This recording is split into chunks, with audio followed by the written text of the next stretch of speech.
The silent signal. Commander Sarah Chen stood at the bridge of the UES horizon, her dark eyes fixed on the holographic display that stretched across the viewing window. The signal that had brought them to this remote sector of space pulsed steadily on the screen, a desperate rhythm that had persisted for what their calculations suggested was over 3 centuries. Analysis complete, Commander, Lieutenant Rivera announced from his station. The signal's using quantum frequencies we've never seen before, but the pattern is unmistakably artificial. Whatever's broadcasting this, it's still active. Sarah touched the display, expanding the view of the quarantine sector. The Galactic Consortium had declared this region off-limits centuries ago, citing containment of hostile elements. But Sarah had learned long ago that Consortium declarations often hid darker truths. "What do we know about this sector's history?" she asked, addressing the ship's eye. Sector 417 was sealed by Consortium decree in 2879 CE. Atlas responded, its neutral voice filling the bridge. Official records cite a highly aggressive species. Unofficial transmissions from the period suggest a different narrative, but data is heavily corrupted. Sarah's fingers drummed against the command console. The Horizon was an exploration vessel, not a warship, but humanity's position in the galaxy was unique. As newcomers who had achieved faster-than-light travel independently, they weren't bound by ancient Consortium treaties. It gave them freedom to act where others couldn't or wouldn't. "Take us in," she ordered. Minimal power signature, passive scans only. The Horizon slipped through the quantum barrier marking the quarantine zone, its advanced stealth systems rendering it nearly invisible. As they penetrated deeper into the restricted space, the signal grew stronger, revealing its source, a small blue-green planet orbiting a dying star. "Life signs detected," Rivera reported, his voice tight with surprise. "Millions of them, Commander. They're broadcasting on all frequencies now. They know we're here." The main display flickered, and Sarah found herself staring into alien eyes. The beam before her was humanoid, but with translucent skin that seemed to pulse with its own inner light. Patterns of bioluminescence flowed across its features like tears. "You have come," the alien said, its voice translated by their systems. "After so long, someone has finally come." "I'm Commander Sarah Chen of the Earth exploration vessel Horizon," she responded. "We received your signal. I am Karai, speaker for the Mirian Collective. We have watched your kind since you reached the stars, hoping you would be different from those who abandoned us. The Consortium sealed our sector not because we were hostile, but because they feared what we could reveal." The being's skin pulsed with patterns of deep blue. "Sorrow," Sarah somehow knew. "Our sin was simple. We learned to heal dying stars." The Consortium had built its power on controlling access to habitable systems. Our ability threatened their dominion, so they'd made us disappear. Sarah's mind raced. The implications were staggering. The Consortium's monopoly on habitable worlds had shaped galactic politics for millennia. If what the Mirian claimed was true. "Show me," she said. The next hours were a revelation. The Mirians shared their records, their history. They were a species of natural stellar engineers, able to stabilize dying stars through a process that bordered on the miraculous. But the Consortium had labeled them a threat, quarantined their sector, and erased them from galactic memory. "Your own star is failing," Sarah observed, studying the data. "Why haven't you saved it?" "The quarantine barrier," Karai explained. "It doesn't just keep others out. It dampens our abilities, contains us. We can barely maintain our own world now. In 50 years, our star will die. Our children will be the last of our kind." Sarah stood, her decision made. Humanity had joined the galactic community expecting to find wisdom and justice. Instead, they'd found politics and prejudice wearing the mask of civilization. But humans had a long history of defying unjust authority. "The barrier comes down," she declared. "The Consortium doesn't own the stars. No one does. The Consortium will resist," Karai warned. They will not allow their authority to be challenged. Sarah's smile was sharp. They've never dealt with humans before. We have a tendency to do the impossible when someone tells us we can't. Atlas, send a priority message to Earth Command. Tell them we found something that changes everything. As the message was encoded and sent through quantum channels, Sarah watched the Merian star through the viewing window. Its dim red light seemed to pulse in harmony with the patterns flowing across Karai's skin. Humanity had come to the stars looking for wonders. Instead, they'd found an injustice that needed to. "Welcome to the revolution," she told Karai. "Let's show the galaxy what happens when you try to chain the stars." Breaking protocol. Earth Command's response arrived within hours. Maintain observation only. Do not interfere. Consortium diplomatic channels must be respected. Commander Sarah Chen read the message twice, then archived it with a gesture that was perhaps more forceful than necessary. The Horizon's bridge crew watched her in tense silence, waiting for her decision. "Orders, Commander," Lieutenant Rivera asked quietly. Sarah looked at the holographic display where Karai's world, Myria, hung like a jewel in space. Its dying star cast a sickly red glow across the bridge. According to their calculations, the star had perhaps 5 decades left, barely a breath in cosmic terms. "Send our findings to the Independent Scientific Coalition," she said finally. "Every scrap of data. And get me a secure channel to Admiral Zhang." Minutes later, the Admiral's weathered face appeared on her private screen. Before he could speak, Sarah cut in. "Sir, requesting permission to invoke Article 7. Zhang's eyebrows shot up. Article 7 of the Human Space Charter was rarely used. It allowed ship commanders to act independently when faced with immediate humanitarian crisis. "You're certain?" "The consortium didn't quarantine aggressors, sir. They imprisoned refugees. And now they're facing extinction because of it." The Admiral was silent for a long moment. "The diplomatic fallout will be massive either way, but at least this way we'll be able to live with ourselves." Zhang's lined face softened slightly.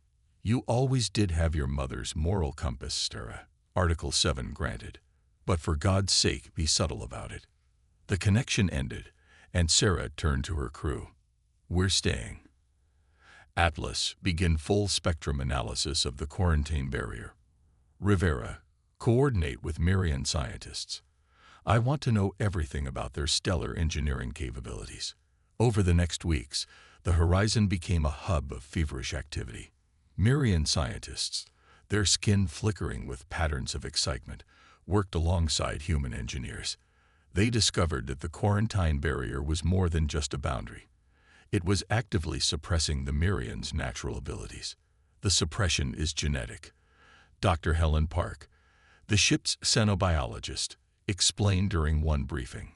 "The barrier emits a specific frequency that interferes with Myrian cellular function. They can barely access their natural abilities.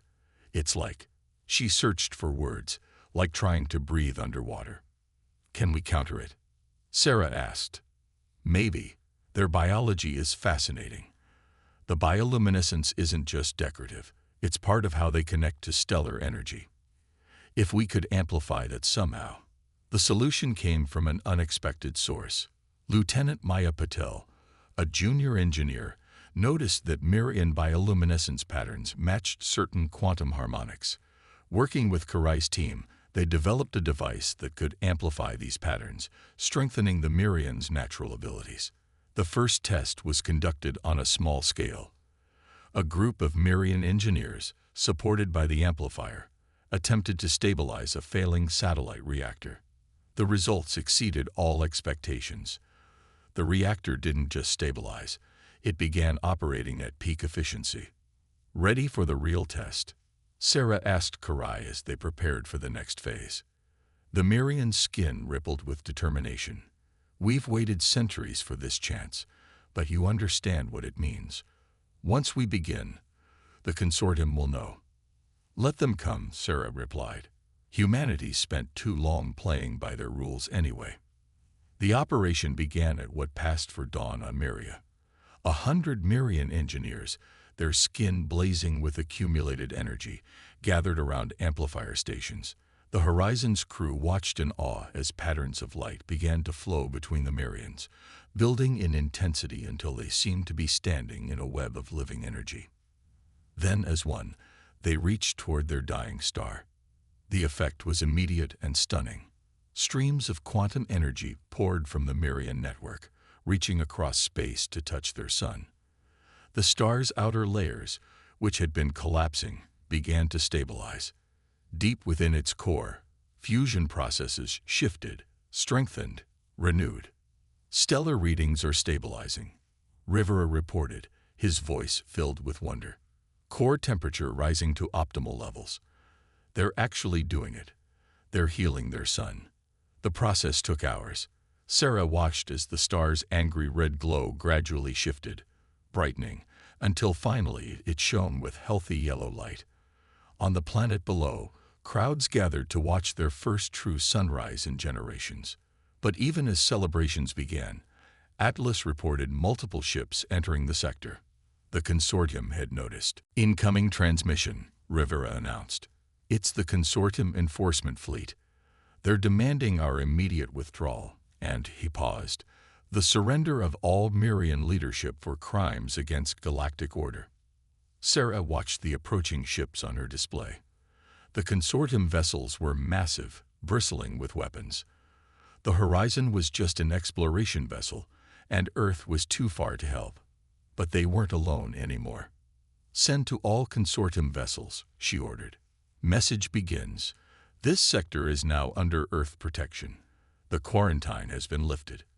Any hostile action will be considered an act of war against both humanity and the sovereign Mirian people. Multiple new contacts, Rivera called out. Ships dropping out of quantum space. Commander, they're human vessels. Independent traders, research ships, even some private military contractors. They're taking up defensive positions around Maria. Sarah smiled. News had spread faster than she'd expected, and humanity had chosen its side. The consortium ships held position, apparently unsure how to handle this level of defiance.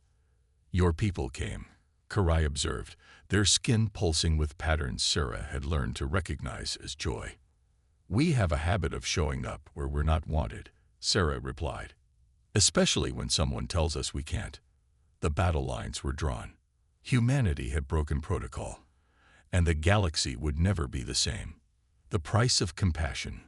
The consortium didn't attack, not directly. Instead, they waged a different kind of war.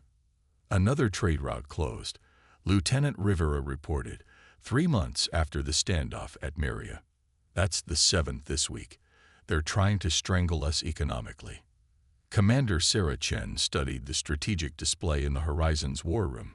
Human ships had formed a protective network around Mirian space, but the consortium's influence reached far deeper than mere military might. They controlled the major trade routes, the commodity exchanges, the flow of critical resources across the galaxy. How are our supplies holding? She asked. We're managing, but it's not just us anymore. Rivera gestured to the display where dozens of human ships now orbited Miria. Every independent captain who joined us is facing the same sanctions. Some are burning through their reserves. Sarah was about to respond when Atlas interrupted. Priority transmission from Earth. The consortium has issued an ultimatum. The message appeared on the main screen. Sarah read it aloud for the assembled officers. Earth must withdraw all forces from Sector 417 within 72 hours or face complete economic isolation. Additionally, the rogue commander responsible for this crisis must be surrendered for trial. The room fell silent. Earth's economy was still heavily dependent on galactic trade. A full consortium embargo could devastate dozens of colonies. They're trying to divide us, Dr. Park observed. Make Earth choose between its principles and its prosperity. They don't understand humans very well, do they? Sarah's smile was grim. Get me a channel to the Mirian Council. It's time we showed our cards. Hours later, Sarah stood before the combined human fleet commanders and Mirian leadership. The chamber was a striking blend of human and Mirian architecture, crystalline structures merging seamlessly with holographic displays. "The consortium's ultimatum isn't just about us," she began. "Show them, Karai." The Mirian speaker stepped forward, their skin pulsing with complex patterns. Above the chamber, a holographic map of the galaxy blazed to life, but this was different from standard charts. It showed stars, thousands of them, all colored in shifting hues of red and orange. "These are dying stars," Karai explained, their voice heavy. "Systems that the consortium has declared naturally failing. But there is nothing natural about it. The consortium has been manipulating stellar decay for centuries." Gasps and murmurs filled the chamber. Sarah continued. "They didn't quarantine the Mirians because they were dangerous. They did it because the Mirians could expose their biggest lie. The consortium doesn't just control access to habitable worlds. They actively reduce their number to maintain that control." "Impossible," one of the fleet captains protested. "The resources required are exactly what they collect in conservation taxes from every member world." Sarah cut in. "They're not preserving habitable systems, they're creating artificial scarcity, and they've been doing it for thousands of years." The evidence was overwhelming. Dr. Park's team had discovered trace particles in failing star systems that could only have come from artificial manipulation. The Mirians' natural sensitivity to stellar energies had allowed them to detect the tampering centuries ago, which was why they had to be silenced. "So what's our move?" Captain Rodriguez of the Independent Fleet asked. "We can't fight the entire consortium." "We don't have to." Sarah nodded to Karai, who adjusted the holographic display. "We just have to show the galaxy the truth. The Mirians can heal stars, and prove the consortium has been deliberately killing them. The consortium's power rests on controlling habitable worlds," Rivera added. "What happens to that power when people learn they've been artificially limiting those worlds? When they realize we can restore systems they claimed were naturally dying?" The implications rippled through the chamber. It wasn't just about the Mirians anymore. It was about the future of the entire galaxy. "We've already made contact with other species who've suspected the truth," Sarah continued.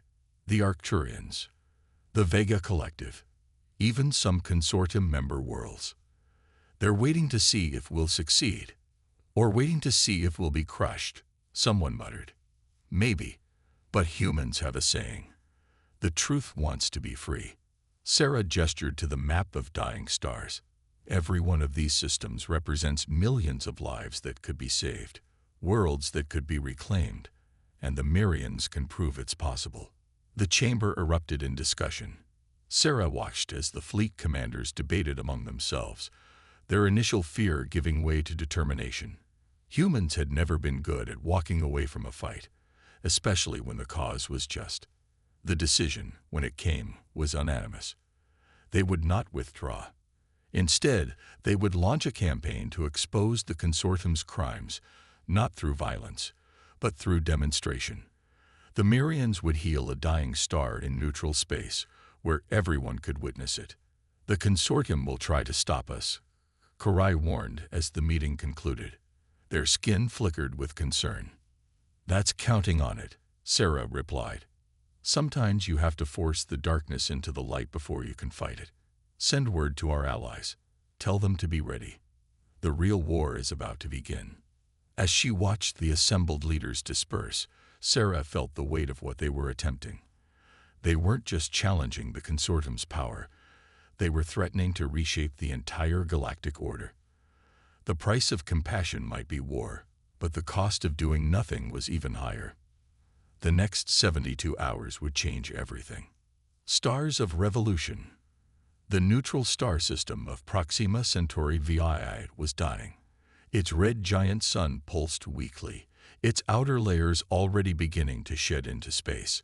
According to consortium records, it was a natural death, unavoidable and irreversible. According to the Mirians, it was murder. Commander Sarah Chen stood on the horizon's bridge, watching the massive fleet gathered around the dying star. Ships from a dozen species had assembled to witness what the humans and Mirians had promised. proof that the consortium had been lying for centuries. Consortium fleet detected, Atlas announced. 37 capital ships dropping out of quantum space. They're charging weapons. Let them, Sarah replied. We're broadcasting on all frequencies. Affirmative. Every inhabited system within 50 light-years is receiving our transmission. The plan was audacious, perhaps even foolhardy, but they had run out of subtle options. The Mirians would attempt to heal Proxima Centauri VII while the galaxy washed. If they succeeded, the consortium's lies would be exposed. If they failed, well, failure wasn't an option humanity liked to consider. All ships, maintain position, Sarah ordered. We're here to witness, not to fight. Let them make the first move. The consortium fleet formed a battle line, their massive ships gleaming in the dying star's light. Their commander's transmission was predictably pompous. This is High Marshal Venn of the Consortium Enforcement Fleet. You are engaged in illegal stellar manipulation. Stand down or be destroyed. Sarah opened a channel to all ships. This is Commander Chen of the Earth Exploration Service.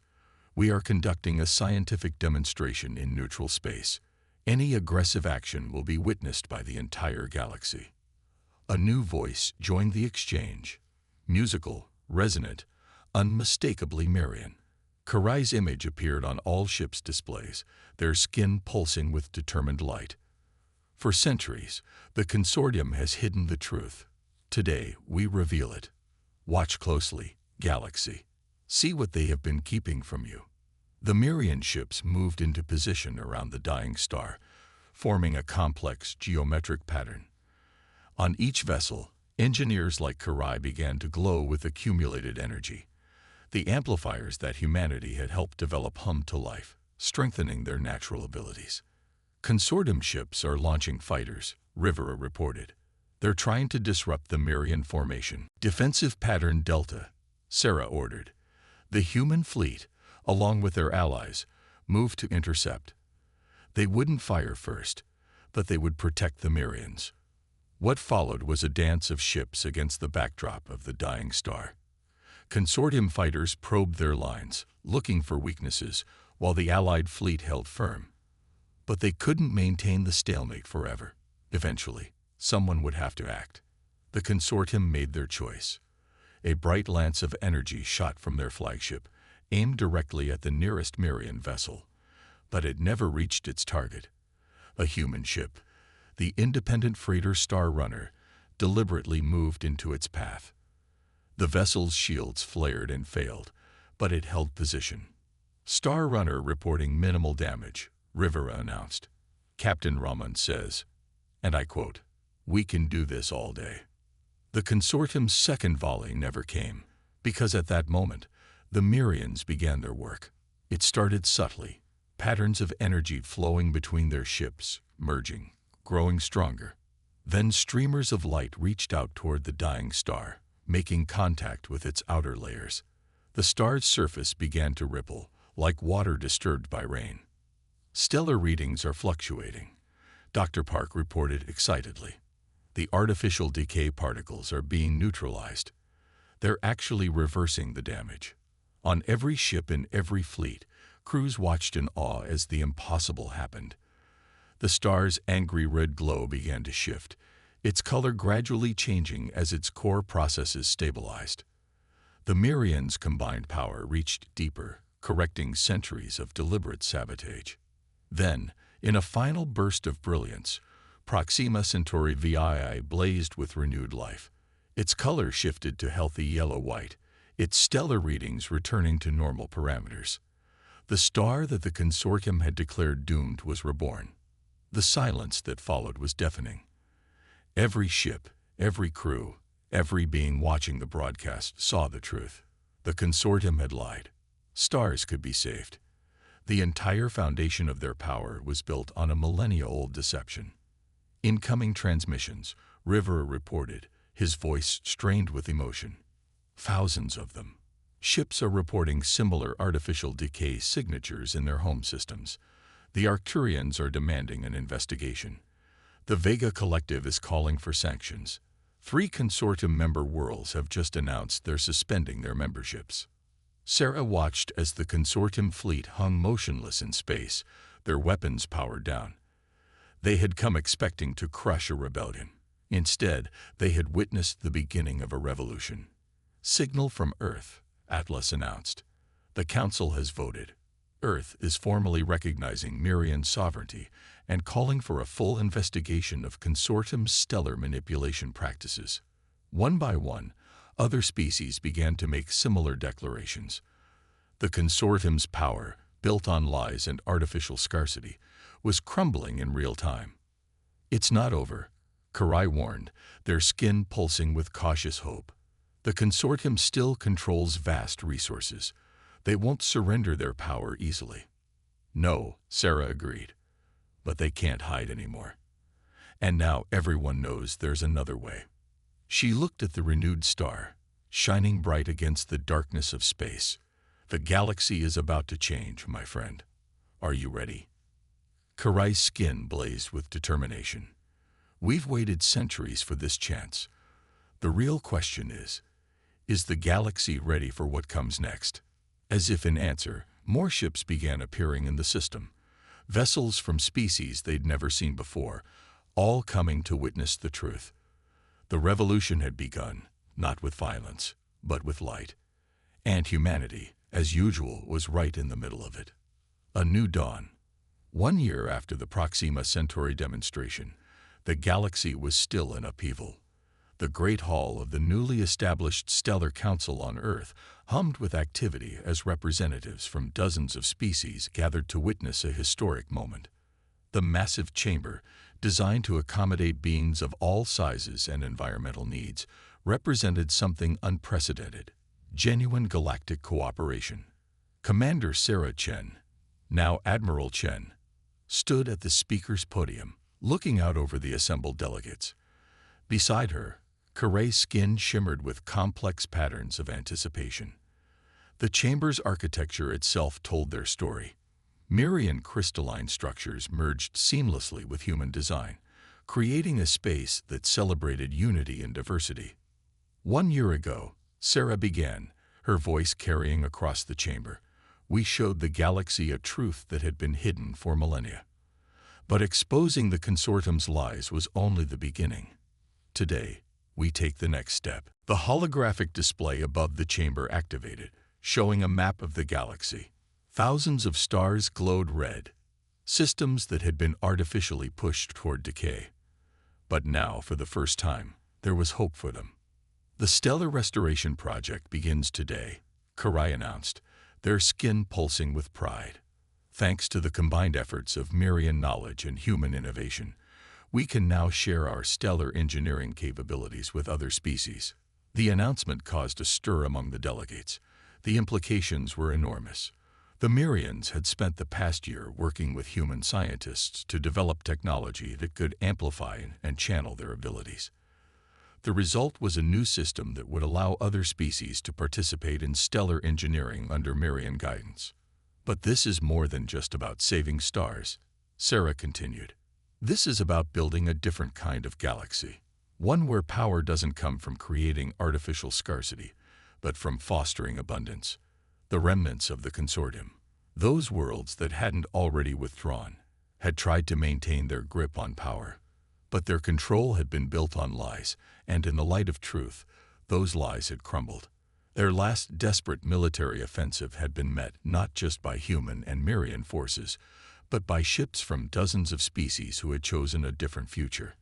The first training center will be established on Miria, Karai explained. Any species willing to commit to the principles of stellar preservation will be welcome to learn. Already, we have discovered that many races have latent abilities that, properly developed, can contribute to stellar engineering. Dr. Park stepped forward to present the scientific data. The past year had revealed something extraordinary. The ability to interact with stellar energy wasn't unique to the Mirians. Other species, including humans, had the potential.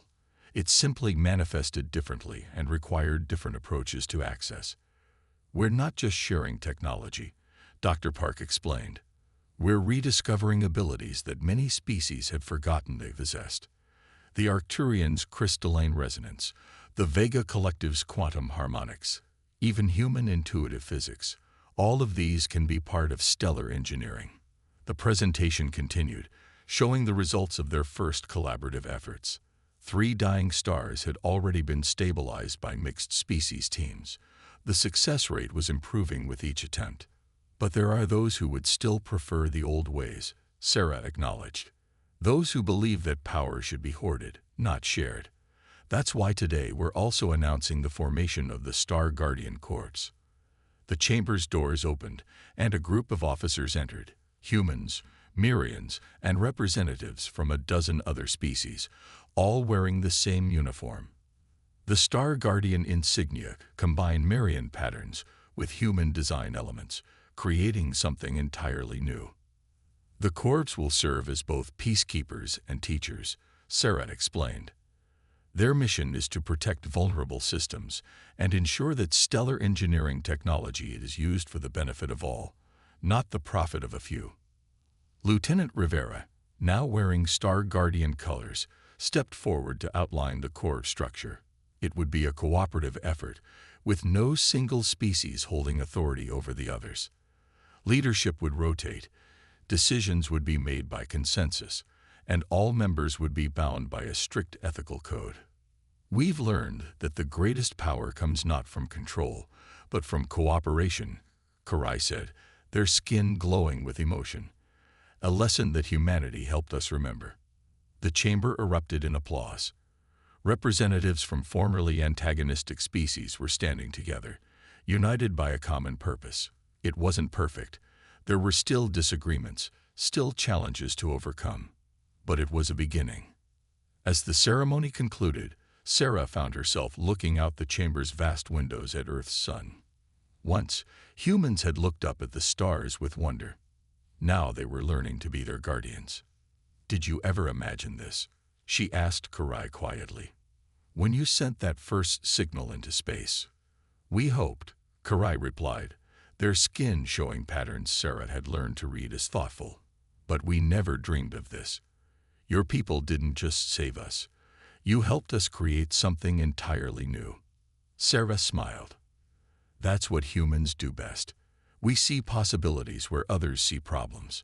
We dream bigger than we should. And sometimes, just sometimes, we help make those dreams real." Above them, the stars shone with renewed promise. The age of artificial scarcity was ending. A new era of cooperation and discovery was beginning. And at its heart was an unlikely alliance between a species that could heal stars and one that refused to accept limitations.